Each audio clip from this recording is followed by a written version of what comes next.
me. The long gap and keep my phone. We let it down to the young company. We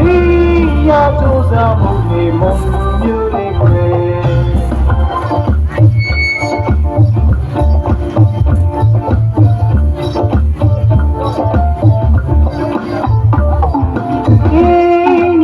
Panya jatuh sujame,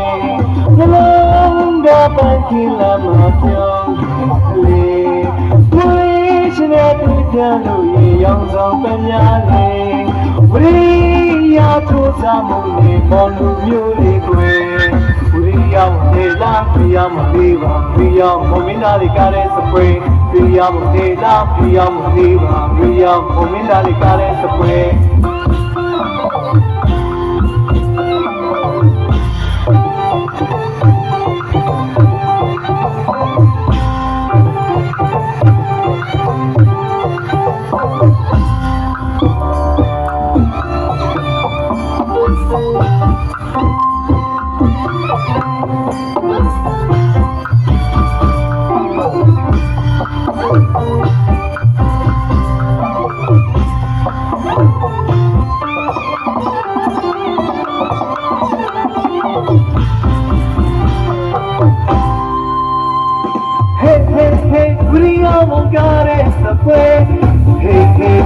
Vediamo violenti,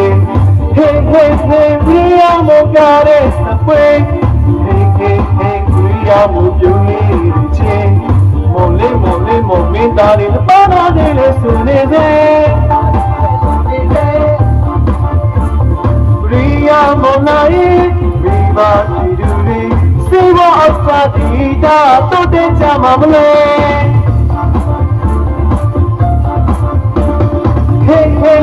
Vediamo carezza poi,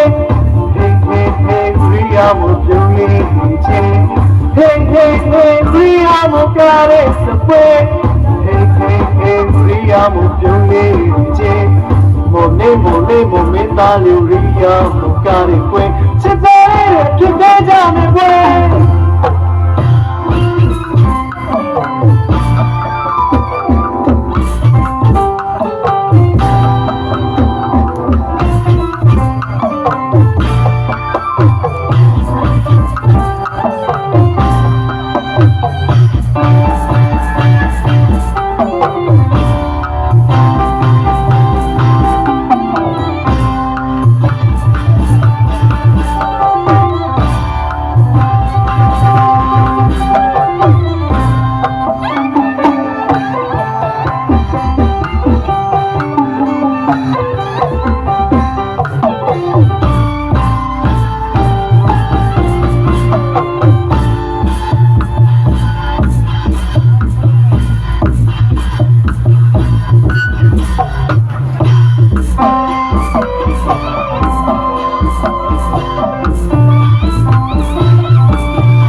လာတာပေါ့ဗျာ မလာဘူးလားလို့အမကမေးတယ်မင်းညာလေ တော်သေးတယ်သူရှိလို့ ဒီကအများကြီးပဲနော်နောက်တစ်ပုတ်လာမယ်နောက်တစ်ပုတ်ခဏလေးအဲ့တော့ကျွန်တော်တို့မမင်းသားလေးဝိရိယပုံဗျာနော် ဟုတ်ကဲ့ပါ ကျွန်တော်တို့ဝိရိယပုံကကျွန်တော်တို့အမင်းသားကြီးတွေနုပညာတက်ကတူမင်းသားလေးတက်လက်လဲအိုင်းညံကျော်ချွေသေးစုညာတယ်ဗျာ သိရှိသူရှင် သူရှင်ကဲအဲ့တော့ဒီနားလေးကိုခေါ်တော့မယ်ဗျာကျွန်တော်နော်ကဲကျွန်တော်တို့အဲ့ဒီဒီကိုကျွန်တော်တို့ဒီလာရတာကျွန်တော်တို့ဒါပထမဆုံးအချိန်လေးဖြစ်တယ်เนาะဒါဆိုနောက်ဆုံးညဖြစ်ပြီဗျာเนาะနောက်ဆုံးညမှာကျွန်တော်တို့ကသူတို့ကျိုးသားမှန်းသားကျွန်တော်တို့နှစ်ပါးပါးပြင်เนาะဒီကြပြိတ္တတွေအစ်ပြောကမယ်ဗျာเนาะမိဘများလည်းဘယ်မှမသိမိနေအခက်အလောက်ကြည်ကျူခံစားကြည့်ပြီဗျာ ဟုတ်ကဲ့ မင်းသားလေးတော့ဗျာကဲကိုမင်းသားလေးဝရိယမော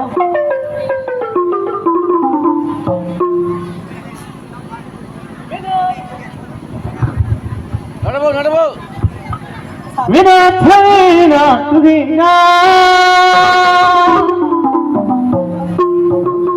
နီယောတော်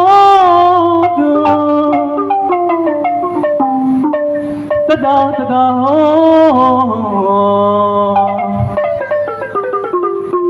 အကိုရီ ဟာဗျာ မိသားဆိုရင်ဖြင့်အင်မတန်မှအစွမ်းအကြည့်ပါရဲ့ဗျ ဟုတ်ကဲ့ပါဗျာ ကျွန်တော်တို့ခိတိချေဝေလေးအဖွဲကနေတောင်းရီအောင်ကလေမရောက်ခင်ကလေးကမိသားပို့တန်းလိုက်ပါလေရောက်ပြန်တော့လေမိသားပို့တန်းလိုက်တော့လေဟောနှစ်ဖက်ကြရင်တောင်းပြန်တော့မယ့်အချိန်ရောက်တော့ဘယ်ဆိုပြီးတော့ထပ်ပြီးမိသားပို့တန်းလိုက်ပါလေခင်ဗျာ ဟုတ်ပါဗျာမြစ်တာဆိုပို့တာနေဗျ လူတုံးနေတူနော်ကကြမာဆွေဖြစ်မိသားနဲ့ပေါင်းဆက်ထားတယ်ဗျ ဟုတ်တယ်ဗျာ မေတ္တာကနေပြီးတော့ချစ်ချင်းမေတ္တာဆိုတာဖြစ်တည်လာတယ်ပဲဟုတ်လားကိုကြီး ဟုတ်ပါတယ်ဗျာ ဒါကြောင့်ဒါလေးတက်ချောင်းနဲ့ပညာလေးဟောဒီကပရိသတ်ကြီးကိုမေတ္တာထားပြီးတော့အဆောင်တော်ကျူးစားပါမယ်လို့ပရိသတ်ကြီးကိုဒီကနေဖမ်းလိုက်ပြီခင်ဗျာ ကောင်းနေစိတ်ထားပြီဗျာ ဒါကအမျိုးသားရေးရှင်ကိုအနုပညာတက္ကသိုလ်ကဒုတိယနေ့ကျောင်းသားရောက်ဖြစ်တယ်နော်ဒါဆိုတာကာနာရီမှားတာပါရှိရင်ဒါကိုမေတ္တာဖြင့်ခွင့်လို့ပြပါအောင်လို့ဒီကနေဆုတောင်းပေးပါမယ်ခင်ဗျာ နေဗျာ ကဲကိုမှုရေကောက်ချီ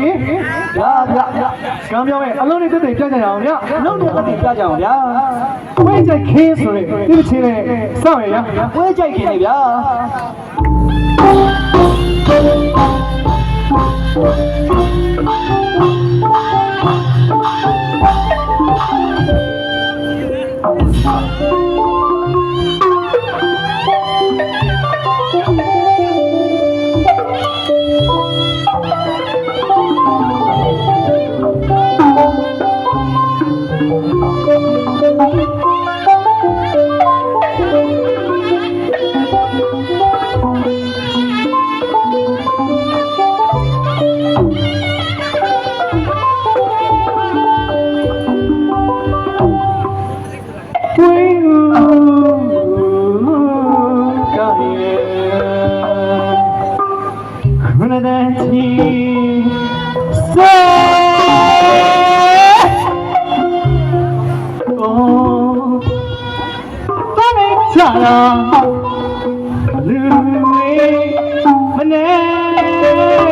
ဘော်လီကျိုးပြတ်သွားတယ်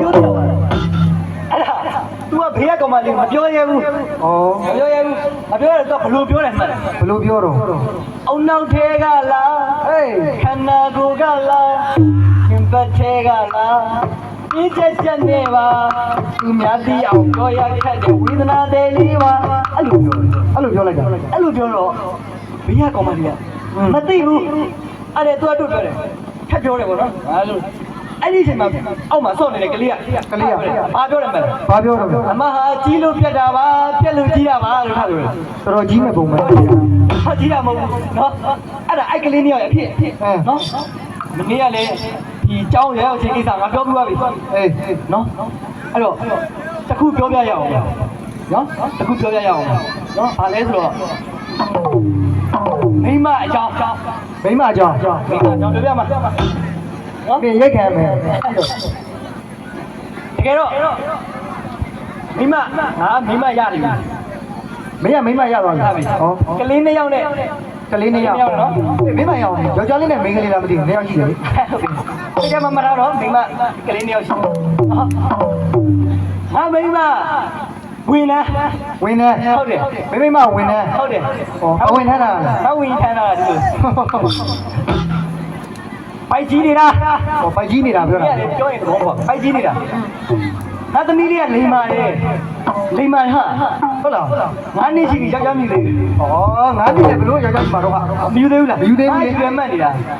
ပေမဲ့ငါသားကတော့ကြောက်ရတယ်နော် ဘာဖြစ်လို့လဲ ဒီကောင်ကချာမမဲ့ပါ ဟာအဲ့ဒါကြောင့်စိုးရင်ရတယ်ဟာ ဆိုရတယ်အဲ့ဒီကောင်ဟိုနေ့က သူ့အဖိုးလေရနေပြန်လာတော့မောင်းလာအေးငါတော့လေးထောက်ဘို့တို့လူရက်ကြီးပြန်လာကလေးကအရှိထွက်ပြီးတော့ပိုးပိုးလို့ခေါ်ရတာဘို့တို့ရက်ခတ်နေတဲ့ဟတ် ဟာဘာဖြစ်ရလဲ တီသွားတာ တီသွားတာ အေးအဲ့နောက်နေ့ကျတော့သူ့ဖွားပခတ်လွဲတယ် ပကက်လွဲနေတာ ပခတ်လွဲတာကလေးကကြည့်ပြီးတော့ဖွားလို့ခေါ်ရတာဖွားခတ် ဟာတီသွားတာပဲလား တီသွားတာလေဟာ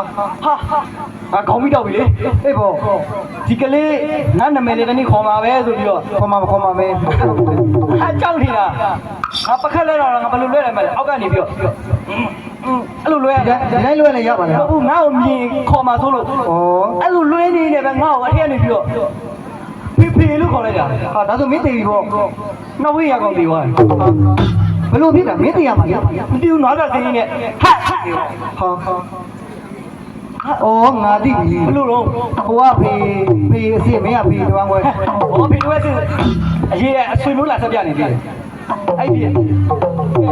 နောက်တော့မင်းသားတို့လေးတယောက်ကြံသေးရဗျာနော်အပြောတွေခဏချော့မယ်နော်မင်းသားလေးလည်းအမောပြေအောင်လုပ်ရနော်ကဲမင်းသားကျော်လေးနော်မင်းသားကျော်လေးဒီအကုန်ကမှာနှစ်ပါးနှစ်တွဲထွက်ပါလေဗျာနော်နှစ်ပါးထွက်ပါဗျာဟုတ်ကဲမင်းသားကျော်လေးသွားပါ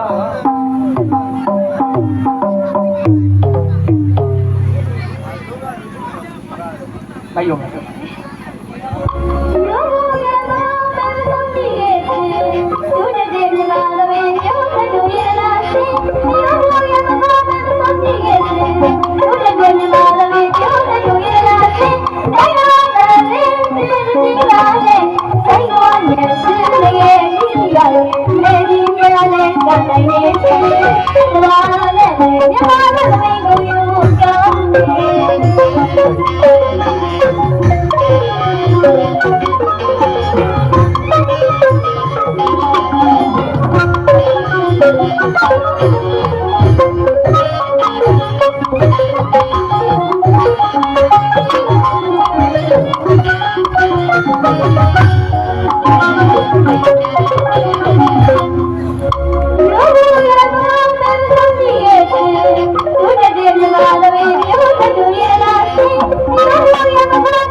ဟုတ်တယ်လေ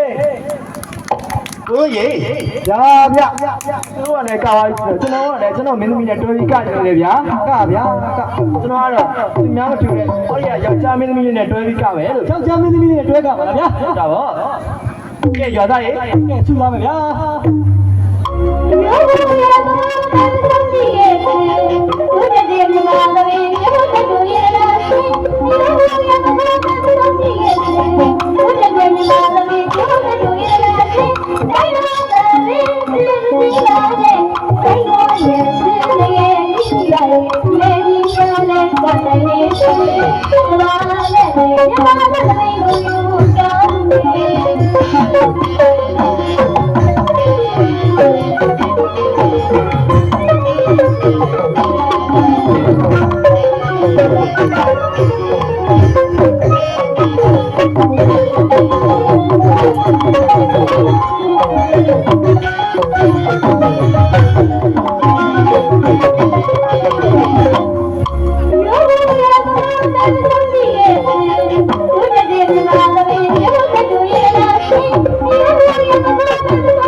လာလိုက်တာဗျာ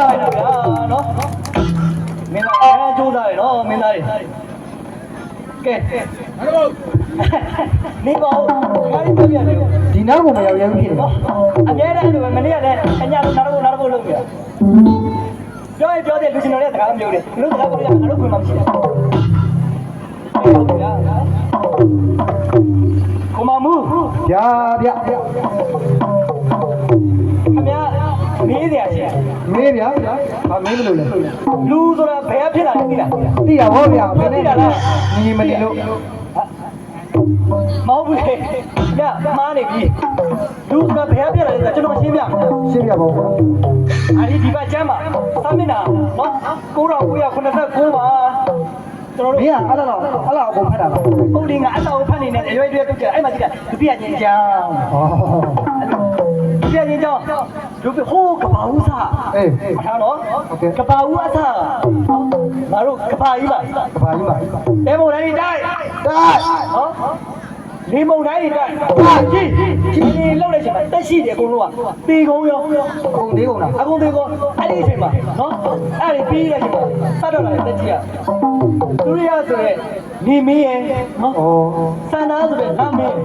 နှစ်ပါးထွက်လာသူတို့နှစ်ယောက်ထွက်လာသူတို့နှစ်ယောက်အချိန်ကြာရဲ့အချိန်မှာမြစ်တာမြသွား မြစ်တာမြတ်သွားတာ မြစ်တာမြပြီးတော့ကြာလာတဲ့ခါမှာသူတို့ကပရိသေတွေတည်ရကြ ဟုတ်ကဲ့ အနက်လို့ပြောရင်တော့ကိုဝင်ရတယ်ဗောမလူလိုပြောဖိုက်ကြီးတယ်ကွာ ဗာကြီးပေါ့ကွာရှင်းပြောရမှာ ချင်းပြောမယ်ဖိုက်ကြီးတယ်ဖိုက်ကြီးလာတဲ့အချိန်မှာသူတို့နှစ်ယောက်အเจ้าမညီမြတော့ဘောင်းမီကျွတ်ကြ ကြွကြတော့ပေါ်သွားတာပေါ့ အเจ้าမညီပြီးတော့သူတို့နှစ်ယောက်ကွေရတယ်ကွေရတော့အမဆန္ဒဆိုရင်လာမင်းသမီးလေးဟာ လာမင်းသမီးရ နေမင်းသားတို့တော်တော်စိတ်ဆိုးတယ်အဲ့မှာနေရှိတဲ့ရောက်ငါမလာဘူးဆိုပြီးတော့နေထွက်လို့ရှိရင်လာမင်းရမထွက်ဘူးဗျာ ဟုတ်တာဗော လာထွက်လို့ရှိရင်နေမင်းကမပေါ့ဘူးဗျ ဟုတ်ကဲ့ နော်အဲ့ဒီအချိန်မှာနော်ငါမင်းသမီးလေးက ဟုတ်ကဲ့ သူနဲ့နေမင်းသားနဲ့ရတဲ့ကိုဝင်ငါမယူဘူးဆိုပြီးတော့ तू ကအုပ်ကြီးတစ်လုံးဒီက तू ကဘာမြေကြီးကိုပို့လိုက်လာအုပ်ကြီးပေါ့ နောက် အချိန်ကြာတဲ့အချိန်မှာအဲ့ဒီအုပ်ကြီးကနေပေါက်ဖွာပြီးတော့လူပြစ်လာတာဗျာ ဒါတို့ကြီးကျွန်တော်လည်းလောက်ဝဖြစ်လာတာဗော မင်းကလာဥပဒေတာဒါကကြတော့မင်းကပိုက်ကွယ်မွေးတာ ဟုတ်ပါလေဒါလောက်ဝနေဖြစ်လာတော့လူဖြစ်တာ လူပြစ်လာတာဟုတ်တယ် အဲ့လိုလူဖြစ်တဲ့အချိန်မှာယောက်ျားလေးမိန်းကလေးဆိုတာခွဲလို့မရသေးဘူးခွဲလို့မရသေးဘူးနော်အဲ့လိုခွဲလို့မရသေးအဲ့အချိန်မှာတဲပုံတန်းရတဟာ ငါပြောပြီလေ ထက်တိုက်တယ်ဗောထက်တိုက်ကြလေပုံတန်းရတ ငါပြောပြီ ထက်တိုက်တယ်အဲ့မှာငလင်တွေကလှုပ်တာပဲ ငလင်းလောက်တယ် ငလင်လှုပ်တာအဲ့လိုလှုပ်လဲလှုပ်တော့တဲတန်လေးတန်ရေတန်တွေကခံစားရပြီးတော့ဒဏ်ရာတွေဖြစ်ကုန်တာ အဲရရကုန်တာ ဒဏ်ရာတွေရကုန်တာအဲ့ဒဏ်ရာတွေရတဲ့အချိန်မှာကတော့ပါရဲ့လောက်တွေတက်တာဟိအောင်ကြီး အော်ထဲရဒီမှာလောက်တွေတက်တာ လောက်တွေကြိုက်တာ လောက်တွေကြိုက်တာ အေးလောက်တွေလည်းကြိုက်လဲကြိုက်ပါမှာ လောက်တွေက လောက်တွေလည်းကြိုက်လဲကြိုက်ရောကွာအဲ့မှာမသေးတဲ့လောက်ကမဟုတ်မနာလို့ရှိရင်အဲ့ဒါလောက်ပြီးတာပဲ ဘလို့အော်တိတိထုတ်ပြီးထားပြီးလို့မနာလို့ပြီးတာလို့ခေါ်တာ ဟုတ်တယ်လောက်ပြီးတာပဲ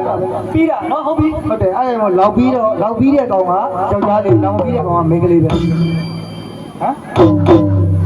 အစခန်းကချဖို့နေတယ်လို့ပဲ အေး ကိုမောင်မူးရေဘလို့ လောက်ပြီးတဲ့ကောင်ကယောက်ျားလေးလောက်မပြီးတဲ့ကောင်ကမိန်းကလေးပဲ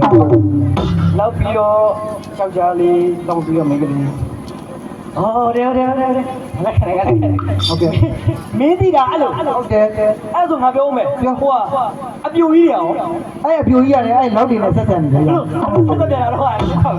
ဟုတ်တယ်အဲ့ဒဏ်ရာတဲ့ဗန်ချက်တွေမှာလောက်တွေအများကြီးရှိတယ်ကွာ အများကြီးရှိတယ်ဟုတ်တယ် တချို့တော့တွေကတည်သွားတယ် ပြေးသွားတယ် တချို့တော့တွေကျတော့ကြံနေတယ် ကြံသေးတယ်အေး အဲ့ကြံတဲ့လောက်တွေကအဲ့ဒဏ်ရာတွေကိုစားပြီးတော့ကြီးလာတာ ဟိုကြီးရတယ် အဲ့လောက်ကြီးတော့အပြိုကြီးတွေဖြစ်သွားတယ် ဘလို့ကိုမမူးရေ ဗျာ ကျွန်တော်မရှင်းလို့ လောက်ကြီးတော့အပြိုကြီးဖြစ်တယ် အဲ့ဒါအချောက်တွေရော အချောက်တွေကျတော့လောက်မကြီးလို့ပေါ့ ဒီနေ့ပုံမှန်တော့ကျွန်တော်ဝိုင်းသေးရတယ်ခင်ဗျားပြောတာလူယောက်ျားမိန်းမခွဲတာအဲ့လိုကျွန်တော်သိတဲ့ယောက်ျားမိန်းမခွဲတာအဲ့လိုမဟုတ်ဘူး ဘလို့တော့ နော်ဟိုကဘာဥစားယောက်ျားလေးမိန်းကလေးကနှကမ်းမွေးနေ လက်ခံမွေးနေတယ်ထူးဆန်းပါလား လူဆိုတာမြောက်မျိုးတွေကနေဆင်းသက်လာတာလေ ဟုတ်တာဗော နှကမ်းမွေးနေအေးအဲ့ဒီချိန်မှာတရားမင်းဥမာကားရဲ့ပန်နုကပလာညောက်တင်းလာ ဟုတ်ကဲ့ တင်းလိုက်တော့တရားမင်းကကြည့်လိုက်အလီဆိုပြီးတော့ အလိုအလိုတော့အလီဖြစ်ရတယ် အလိုဆိုပြီးကြည့်လိုက်တဲ့အချိန်မှာမိမရဲ့နှကမ်းမွေးနေကြည့်မကောင်း ဟုတ်တာဗော အေးကြည့်မကောင်းတဲ့အချိန်မှာနော်ကြည့်မကောင်းတဲ့အချိန်မှာမာတလီနဲ့ကလာစမ်းဥမာက ဟုတ်ကဲ့ မာတလီနဲ့ကရောက်လာ ရောက်လာ ကြောက်တော့မာတလိနဲ့တာပြောတယ်မိမတွေမှာနှခမ်းမွေးနဲ့ကြည့်ပြီးတော့ဖြောက်လိုက်ဆန်းအဲ့မှာမာတလိနဲ့တာမှာစိန်ကြောင်းယူလာ ဟုတ်ကဲ့ ချိန်ပြီးတော့မိမတွေရဲ့နှခမ်းမွေးကိုချိန်ပြစ်လိုက်တယ် ပြစ်လိုက်တာ ပြစ်တဲ့တာဘယ်လိုထင်လဲ ဘလို့တော့မရ ဂျိုင်းဆိုပြစ်လိုက် ဂျိုင်းဆိုပြစ်လိုက် နှခမ်းမွေးတွေကဂျိုင်းရောက်သွား လက်ခံမွေးကဂျမ်းကိုရောက်သွား အေးအဲ့ဒီမှာငါတို့ခင်းချောင်းလာတဲ့အချိန်မှာကောင်းမလေးကအတူတက်လေးနဲ့ကြံမှာပြောကြတာဟေးကာကြခုံကြအေးကာကြခုံကြတဲ့အချိန်မှာဂျိုင်းမွေးတွေကပေါ်တာဗောမိန်းလေးတွေ ပေါ်မှာဗော ပေါ်တဲ့အချိန်မှာကြံဆိုတာတရားမင်းကလူပြီးဆင်းရတယ် ဆင်းရတယ်လေ ဥမာကကြီးဥမာကကြီးတွေ့ပြန်ဟာမိန်းကလေးတွေ အိုင်မွေးနဲ့အစမပြေဘူးဆိုအတလေးပြန်လာတာ လာ ဟုတ်ပြီ ခြိုင်းမှာမိန်းကလေးတွေအမိုးတွေနဲ့အစင်မပြေဘူးဖြောက်အဲ့မှာမာရီနာကနေပြီးတော့သူ့ရဲ့စိန်ပြောင်းကြီးကိုပြန်လာတယ် ပြန်လာတယ် စိန်ပြောင်းကြီးပြန်လာပြီးတော့ तू ကအဲ့ခြိုင်းကိုရှိပြီးတော့အဲ့ဒီချိန်မှာသူ့ရဲ့စိန်တော့ချမ်းဖြစ်သွားတယ် ချမ်းဖြစ်သွားတာအဲ့ဒါတက်သွားတာ အဲ့ဒါတက်သွားတယ်နော်ခြိုင်းကိုချိန်ပြည့်တဲ့ချိန်မှာအသားချမ်းဖြစ်ပြီးတော့ဖောက် ဖောက်ဆိုပြီးတော့ အမွေပြောက်သွား ဟာခုနကတော့ဂျိုင်းဆိုတော့ဂျိုင်းကိုရောက်တယ်ဖောက်ဆိုတော့ တော့မဟုတ်ဘူးမင်းတိုင်းဘလို့လူစရာဘလို့ဖြစ်လာယောက်ျားမခွဲတော့ချင်းမြနေတယ် ကြည်လူရဘလို့ဖြစ်လာလဲ ဒီလိုရပြောပြီးလေအမေပိုက်ခွဲမိတာ ကျွန်တော်ကလောက်ဝဖြစ်လာတာပြောတာပဲ သူကဥကပတ်တာလာဥကနေသွားဖြစ်လာ ဒီကမှမကောင်းကြားပဲကောင်းတယ် အဲ့မိုက်စီရမလားအဲ့မိုက်ပဲကန် ကဲမင်းသမီးတွေမိတ်ဆက်ပေးမယ်လာလာခါကြ မင်းသမီးလေးမိတ်ဆက်ပေးရမယ်ပရိသတ်နဲ့မင်းဆက်သေးဘူး ဟိုဘက်ကအမမင်္ဂလာပါအမ မမ အခုနာမည်ဘယ်လို မမနာမည်ပြရမှာလေ အမနာမည်ဘယ်လို အခုနာမည်ပြကုန်မြတ်တာ ဟုတ်တာပေါ့မြတ် ဟောလာလိုက်တာ ဒါရုပ်ကြနာမည်ကြီးလေဘယ်လိုဖြစ်လဲမင်္ဂလာနာမည်ဖြစ်ရ အကျန်းနေနေလို့လေဩ အဲ့ဆိုအမခွေနဲ့မမဘောမှာကဲဒါကျွန်တော်ရဲ့တငယ်ချင်းဖြစ်တယ်နော်သူကတူပဲတာတော်နဲ့တပင်မေးကြမှာနော်တနေ့တက်ပြင်ရတင်ကြနော်သူကတော့ဘလို့ပြောသူကမင်းသမီးလိုပဲကချင်တယ်ယောက်ျားလိုမကချင်ဘူးနော်ရိုက်တက်တဲ့ဆောင်းလည်းမကနိုင်ဘူး အမေမွေးရပါရမီပါလာတာ သူ့မှာနောက်နမည်မျိုးလို့ရှိတယ်ဗျိုင်မတဲ့ ဂျိုင်းမ အထက်တော့ဗျိုင်မ စစ်စနုံးနဲ့ခေါ်ကြတာကျွန်တော်တို့ကြောက်ကြလေးအဆောင်က ကဲဟိုဘက်ကပြုံးလေးနဲ့စမိုင်းလေး စမိုင်းလေး ချစ်စရာလေး ချစ်စရာလေးနော်မမှုမသိရကျွန်တော်တို့ကမနမလိုပဲချစ်စရာလေး ဩဟုတ်ကဲ့ရဲ့ဟုတ် ဒါ ပါ ပေါ့ဒါမျိုးလောက်ခေါင်းလေညီမလေး ကဲတီတီနိုင်လို့ခေါ်ပါရယ် ပြညိုင်း တီတီနိုင်ပါရှင် အော်ဖြူတင်နိုင်ရဲ့လား ဆင်လိုက်တာနှလုံးသားအေးနေရပဲ ဟာကိုမလောက်နဲ့ အဲ့လိုလေ ခါကျွန်တော်မင်းသမီး လူကျွန်တော်မင်းမဖြစ်နိုင်ဘူးလား မဖြစ်နိုင်ဘူး မိတ္တနာမြူးတတ်မှာလေ ဒါတာရင်မင်းသမီးတော့ကိုမလောက်နဲ့ခြိုက်ဘူး ကြီးကျယ်လိုက်တယ် ကဲညီမလေးဘယ်ကနေလာပြီးတော့ဒါကပ်ပြပြနေဘယ်ကနေလာပြီးတော့လည်းပြပြတာလေ ဟောဒီတိုင်းစီမူနေလူညာတက်တူရန်ကုန်ကနေပြီးတော့မလာဖြစ်ပြီးတာဖြစ်ပါရဲ့ရှင် ဒါဆိုရင်ကျွန်တော်ညီမလေးပထမနေ့6လူကြီးဖြစ်ပါတယ် နောက်သူလေး နော်အပေးကြပါဦးလို့နော်ကဲခါတယောက်မောင်ရှိတဲ့လားနမရေညာမောင်ရှိတဲ့လားလေ ဘုံရှိကြီးပါ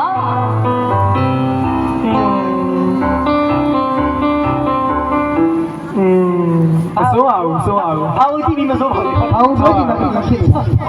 ဩ သူရဲ့ရုပ်စိတ်ကရှိတာလေ ဩအဲ့လိုရုပ်စင်း ကလေနမေဘလို့မစပေးပါဦး အာဒီနေရာထထအောင်ခေါ်ရရှင် အဲထထအောင် အော် ဩထထဩထထ ဖက် အောင် ပြီးအောင်တော့ရတာသူက ဩအဲ့လိုထထအောင်ကျွန်တော် ကဲကျေးဇူးပါညီမလေးကဲနောက်ကဲတော့ခေါင်းလေးနဲ့ခေါင်းလေးနဲ့လေးစားမလေး အဲ့လိုကြာတာရှိဟုတ်ကဲ့သူ နမေဘလို့လေညီမလေး ကဲသမီးနေမရတော့မူတက်ကြီးလို့ခေါ်ပါရဲ့ရှင် မှုတက်ခင်ချစ်စရာလေးပါညီမလေးဟုတ်ပါလေကဲ ခဲတာ အနောက်ကပြေလာမလေးပြေနမလေး ဘယ်လို ဘလို့ဖြစ်တာလဲ ဟုတ်ဟုတ် တောင်ကြီးပဲတော့တောင်ကြီး ပြေ ပဲ လို့ တော့ ဆောက်လေး မင်းသားခေါ်လို့ပြောသွားတာ ကိုကြီးခေါ်ရောဒီလိုပေါ့ ကိုယ့်စီကိုမတည်ဘူး ဒါကျွန်တော်ညီမလေးရဲ့ဆိုရင်ဖြစ်သူကကရင်တိုင်းသားလေးဖြစ်ပါတယ်နော် sorry ဒီရင်တိုင်းရဲ့လူလေးဖြစ်ပါတယ်ပြဆက်ပေးပါဦးညီမလေး ဟုတ်ကဲ့မင်္ဂလာပါရှင်သမီးကတော့နှင်းစပယ်အောင်လို့ခေါ်ပါတယ် ပြဆက်ပေးအောင်လေနော်ကျေးဇူးနော်ညီမလေး ဟုတ်ကဲ့ရှင် ဟောဒီနေရာကဘယ်ကလာတယ်လေဘယ်ကနဲ့ပြေကကြောက် ကျွန်တော်လား ပြောမောင်မူ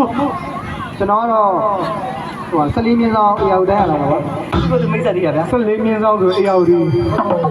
အခုအေယာဝတီကလေဘယ်နာလေ အရာဒီကဒါ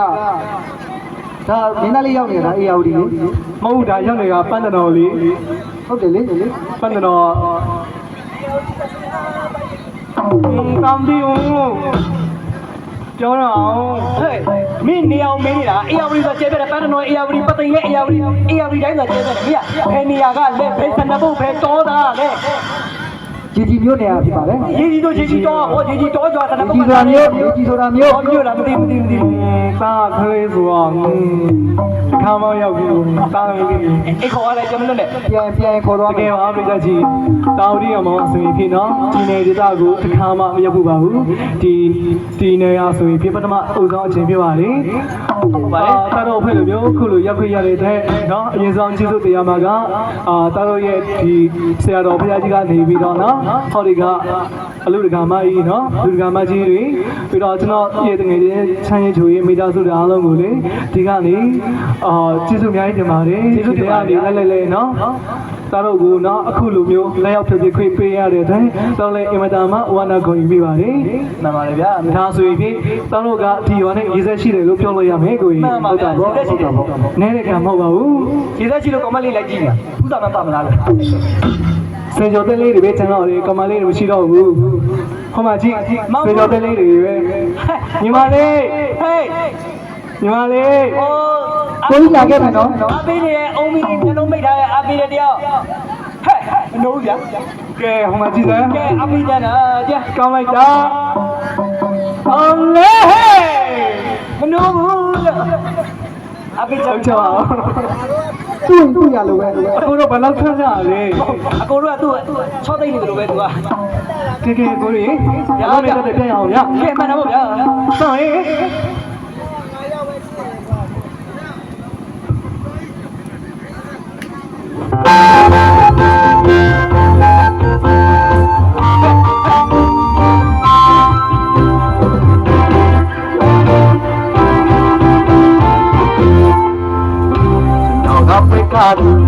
လူကပွေးချီလူ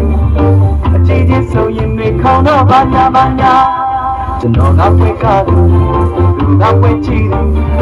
အကြည့်ချင်းဆိုရင်တွေခေါင်းတော့ဘာညာ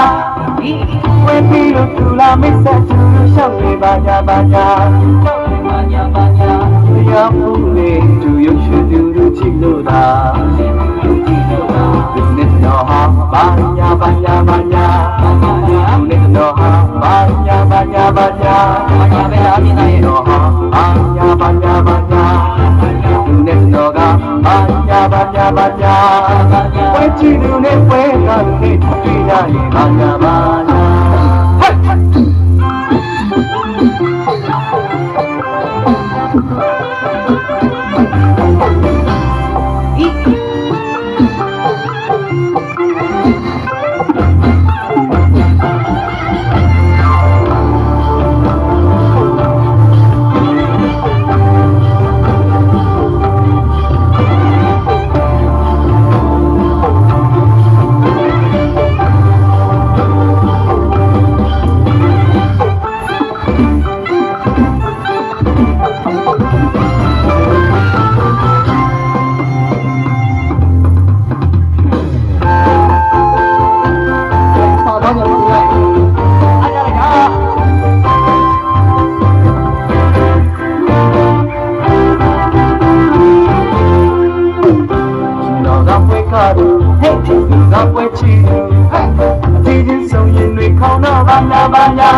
ကျွန်တော်ကပွဲကားသူ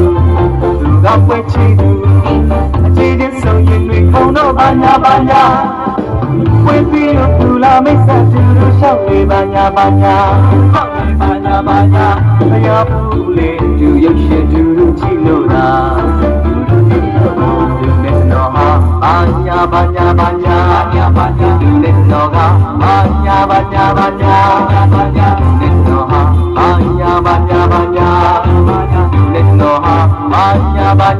ညာဝဲချီလူနဲ့ပွဲကားနဲ့တွေ့ကြရင်ဘာညာဟဲ့